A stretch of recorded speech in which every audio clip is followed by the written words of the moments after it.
J'ai toujours considéré qu'il était majeur de pouvoir se mobiliser, et bon, des causes qui sont nobles, voilà, c'est tout. C'est aussi simple que ça. L'Institut du cerveau, l'ICM, c'est une fondation privée qui fait de la recherche à la fois fondamentale et de la recherche clinique. C'est donc de la recherche translationnelle.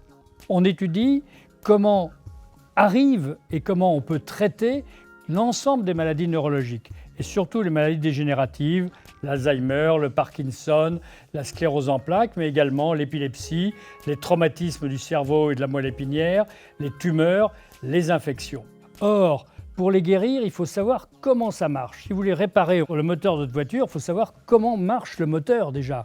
Eh bien, on en est au Moyen-Âge. On commence à comprendre le fonctionnement du cerveau normal. Et à partir du fonctionnement du cerveau normal, on pourra en déduire le mécanisme des maladies neurologiques. Or, actuellement, on a des traitements palliatifs, on traite la conséquence et on ne traite pas la cause. On remet de l'eau dans le réservoir de la voiture qui fuit, mais on n'arrive pas à boucher le réservoir. C'est aussi simple que ça.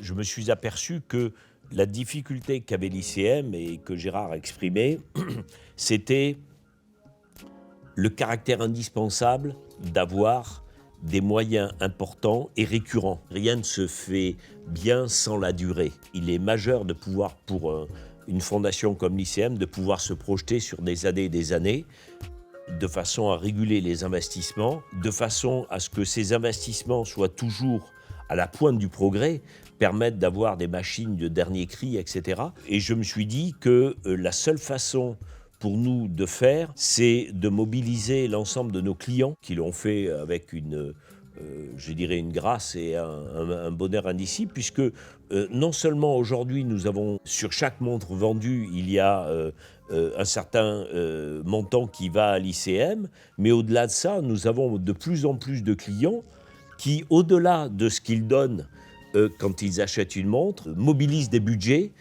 pour l'ICM parce qu'ils trouvent que la cause est formidable. Voilà. Nous, on est là pour aider les chercheurs en leur donnant des moyens, des locaux, des assistants, et eux, ils s'occupent de la recherche.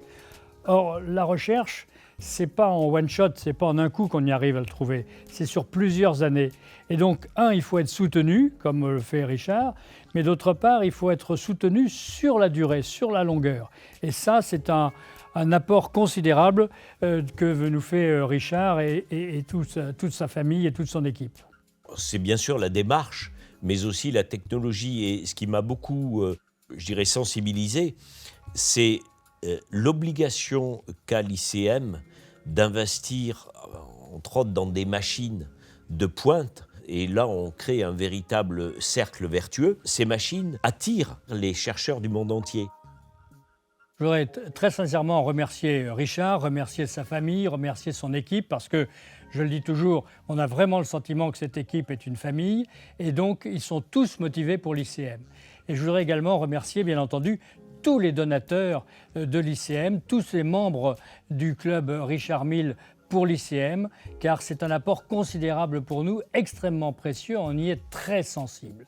Et comme j'ai l'habitude de le dire, on a besoin de vous, mais on a besoin également que vous veniez visiter l'ICM, que vous veniez voir l'ICM, que vous veniez échanger avec les chercheurs, parce que c'est votre recherche, vous y participez autant que les chercheurs, et je pense que ça sera gagnant-gagnant pour vous et les chercheurs de venir visiter, de venir discuter au sein de l'Institut du cerveau ICM.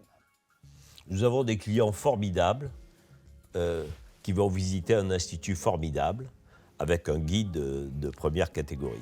Et quelqu'un de formidable. Bon, Voilà, ça y est.